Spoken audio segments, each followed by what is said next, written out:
Tout le monde te vend des stratégies miracles en bourse, mais si c'était aussi simple, pourquoi est-ce que l'investisseur particulier aurait une moyenne de 2,6% par an de performance et pourquoi est-ce qu'il y aurait beaucoup de gens finalement qui perdent de l'argent en bourse? À titre personnel, ça fait 7 ans que j'investis en bourse et crois-moi, des méthodes miracles, dividendes, quality, growth, etc. j'en ai testé pas mal. Et la réalité de l'investissement, elle est bien différente. Si tu ne me connais pas encore, moi c'est Joe, je suis le fondateur de Boursogramme, je suis certifié par l'AMF et la RPP.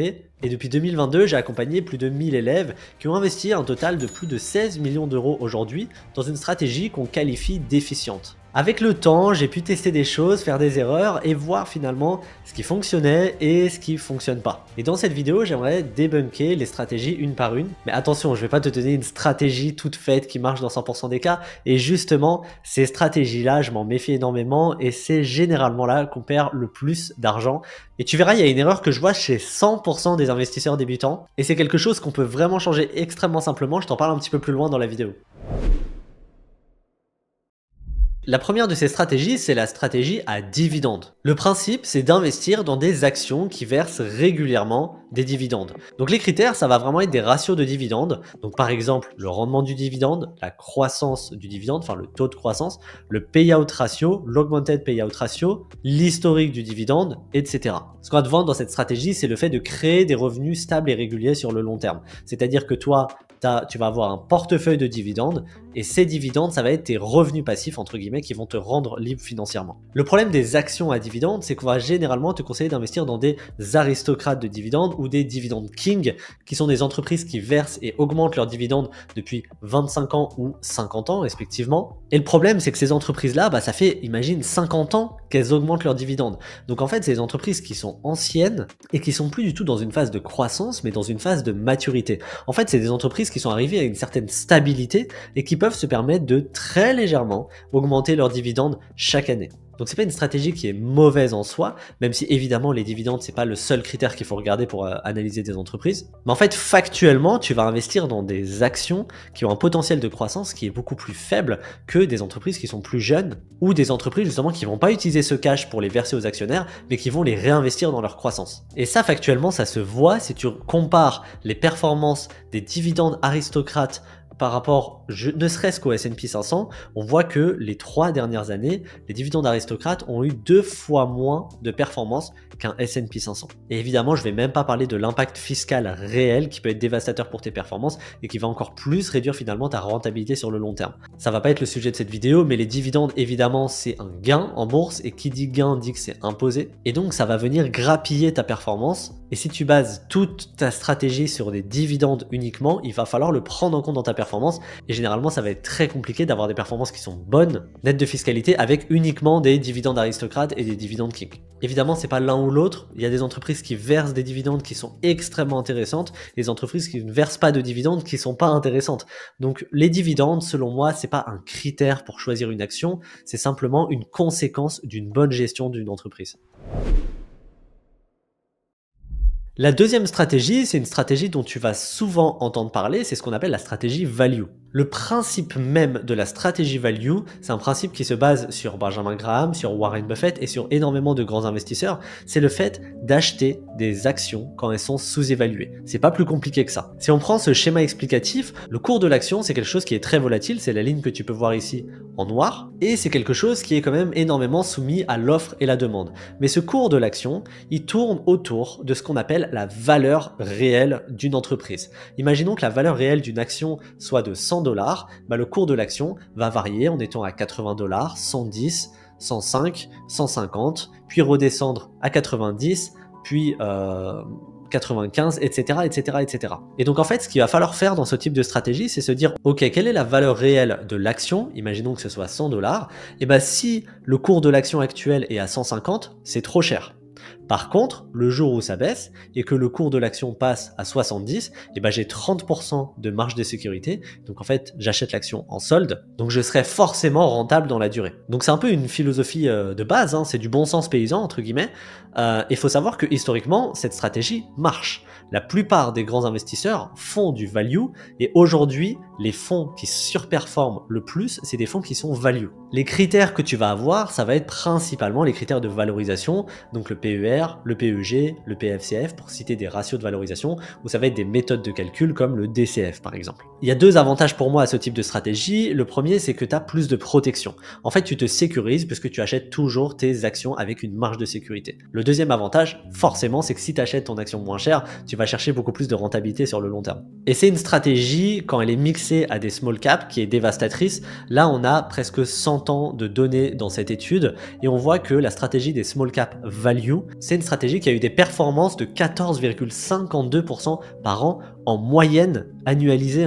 Et quand on la rapporte au risque, on voit que c'est la performance avec le meilleur ratio risque-rendement. Donc a priori, on pourrait se dire, bon, dans ce cas-là, il faut que faire du value parce que à la fois les grands investisseurs nous le montrent, les fonds, c'est là où ils sont le plus rentables, et les études nous montrent que c'est la stratégie la plus rentable et même la plus efficiente quand on prend le risque en compte. Mais en fait, le problème, c'est que ça ne marche pas toujours. Et si tu ne sais pas ce que tu fais, tu peux perdre beaucoup avec cette stratégie. Parce que le problème finalement de se lancer dans une stratégie value, c'est de se dire, ok, bon bah mon action a chuté de 30%, hop, il faut absolument que je l'achète. Mais peut-être que ton action qui a chuté de 30%, déjà elle est toujours surévaluée, ou peut-être même qu'en fait elle est juste mauvaise et qu'elle a eu des mauvais résultats. Je te prends le cas de Nexity. Nexity, c'est depuis la création de Boursogramme, ça fait 3 ans que je dis qu'il faut faire attention à cette action.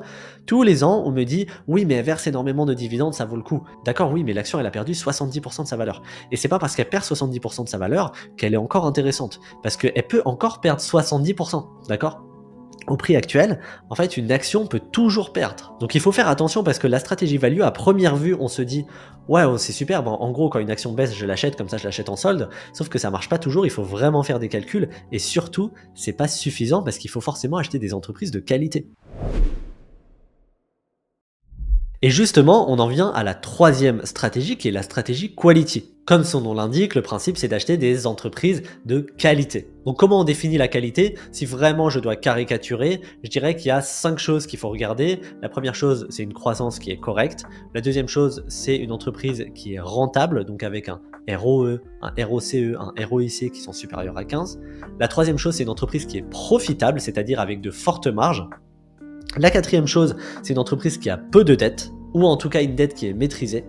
Et la cinquième chose, c'est une analyse plus qualitative, c'est-à-dire qu'on veut un business model qui soit simple, on veut de l'avantage concurrentiel, on veut des actionnaires qui soient impliqués. C'est une liste finalement de critères, de ratios qui sont intéressants, qu'il faut absolument regarder. Et d'ailleurs, si ça t'intéresse d'en savoir plus, j'ai vraiment fait une vidéo complète sur ma méthode. N'hésite pas à aller la voir, je vais la mettre si tu veux dans les liens en description. Comme ça, tu pourras regarder ça. Et il y a énormément de ces critères-là justement dont je parle et je rentre beaucoup plus dans le vif du sujet là-dessus. Donc à première vue, la stratégie quality, encore une fois, on est un peu sur du bon sens paysan, c'est-à-dire que si on achète une entreprise de qualité qui a de la croissance, qui est rentable, qui est profitable, qui est pas endettée et qui a un avantage concurrentiel qui est très fort, bon, globalement, normalement, l'action elle devrait suivre. Mais il y a quand même un problème, parce que la majorité des entreprises quality, aujourd'hui, elles sont surévaluées. Je te prends par exemple le cas de LVMH.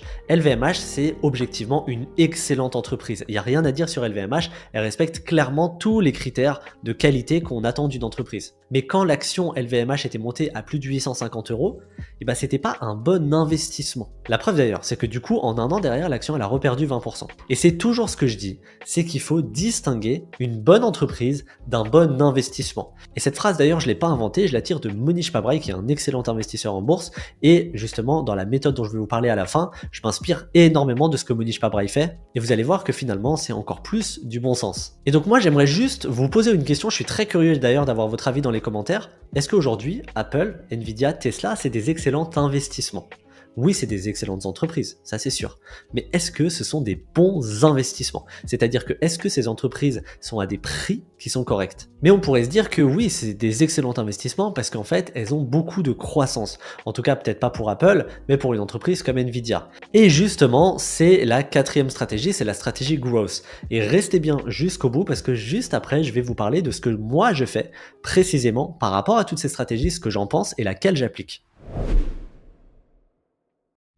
Pour ceux qui ont du mal avec l'anglais, growth, ça veut dire croissance. Et donc le principe, évidemment, c'est d'aller chercher des entreprises qui ont une forte croissance, ou en tout cas une forte croissance estimée, pour se dire que, ok, aujourd'hui vous l'achetez cher, mais c'est pas grave parce que l'entreprise, elle va faire x2, puis x5, puis x10, puis même peut-être x100. Et donc forcément que vous serez rentable en achetant l'action, et peu importe le prix. D'ailleurs, la stratégie growth, c'est un peu souvent présenté comme l'opposé de la stratégie value. Vous allez trouver énormément de graphiques qui comparent un petit peu les deux types de stratégies. On voit par exemple que de 2010 à 2019, la stratégie growth a eu de meilleures performances que la stratégie value. Mais si vous remontez d'une manière générale de tout le XXe siècle, généralement c'est la stratégie value qui est plus performante que la stratégie growth. Les critères de sélection dans cette stratégie, ça va toujours être la croissance. Et quand on parle de croissance, il y a trois types de croissance. Il y a la croissance du chiffre d'affaires, qui est la croissance la plus connue, donc la croissance des ventes finalement. La deuxième, c'est la croissance du bénéfice, c'est-à-dire la croissance de ce que l'entreprise garde. Et la troisième, c'est la croissance des capitaux propres, c'est-à-dire la croissance du patrimoine de l'entreprise. En fonction de si une entreprise est cyclique ou pas cyclique, on va plus ou moins regarder un des deux critères. Et la petite parenthèse, c'est que parfois vous verrez la notion de free cash flow qui est en gros, on va pas rentrer trop dans les détails, mais en gros un bénéfice amélioré. Donc à première vue c'est sexy et clairement la plupart des jeunes investisseurs ils tombent dans ce piège là et je m'inclus largement dans cette catégorie là. Moi-même j'avais investi dans NIO qui est le concurrent chinois de Tesla à l'époque parce que je me disais que waouh, NIO va manger toutes les parts de marché, c'est l'avenir de la voiture électrique en Chine, la Chine c'est plus d'1 milliard d'habitants, vraiment NIO va totalement concurrencer Tesla et c'est maintenant qu'il faut investir parce que l'entreprise a une forte croissance devant elle. Et ben en fait j'ai été rattrapé par la réalité. La réalité c'est que le problème d'investir dans des entreprises qui sont purement sur la croissance, c'est que tu investis sur de la spéculation. Et la spéculation, c'est quoi? C'est pas forcément le casino, hein. La spéculation, c'est des estimations qui sont basées sur le futur et pas le présent. Et le problème, c'est que c'est un pari en réalité. Parce que c'est le pari de se dire « Waouh, cette entreprise va tout cartonner ». Je te parle de NIO, c'était évidemment il y a quelques années, mais plus récemment, on avait des entreprises par exemple comme Opium, qui était sur la voiture à hydrogène. Et là, pour le coup, sur Boursogramme, j'avais énormément sensibilisé en disant qu'il fallait surtout pas, en tout cas moi, à titre personnel, je n'investirais jamais dans cette action. Et depuis, l'action a perdu 99% de sa valeur en bourse et elle est aujourd'hui en redressement judiciaire. Et donc attention aux belles promesses, attention aux concepts révolutionnaires et attention aux belles croissances qu'on nous vend toujours. Parce que si c'était aussi beau, ce serait trop simple. Parce que généralement, c'est un petit peu trop beau pour être vrai et il faut toujours rester mesuré quand les promesses de gains sont trop élevées. Moi, je m'en méfie énormément. Et d'une manière générale, aujourd'hui, je fais très attention à la croissance estimative et je regarde plutôt ce qui a été fait et ce qui est factuel en termes de chiffres aujourd'hui. Et justement, pour en venir à ma méthode, la stratégie du bon sens, entre guillemets, comme je dis, donc j'ai mis entre parenthèses Boursogramme parce que évidemment, moi je l'utilise, je la partage au sein de toute la communauté et c'est la méthode qu'utilisent mes élèves. Mais en fait, je suis juste parti d'une question simple qu'un jour je me suis posée. Je me suis dit, pourquoi est-ce qu'on achète une action de qualité si c'est pour l'acheter surévaluée? Est-ce que ça vaut vraiment le coup de faire ça?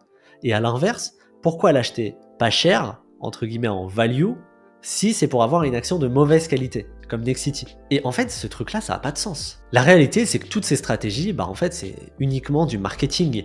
C'est les fonds qui vont essayer de se démarquer en disant « moi, je suis growth, moi, je suis value, moi, je suis quality ». Mais quand tu creuses, quand tu lis les livres des grands investisseurs, quand tu regardes les écrits et ce qu'ils appliquent vraiment, tu te rends compte qu'il n'y a aucun investisseur qui se cantonne à une stratégie. Warren Buffett, tout le monde dit que c'est un investisseur value, mais la première chose que te dit Warren Buffett quand il analyse une entreprise, c'est qu'il va regarder l'avantage concurrentiel, qui est clairement un critère de quality. Il va acheter des entreprises qui ont de la croissance. Il va acheter des entreprises qui ont un ROE et un ROIC qui sont élevés.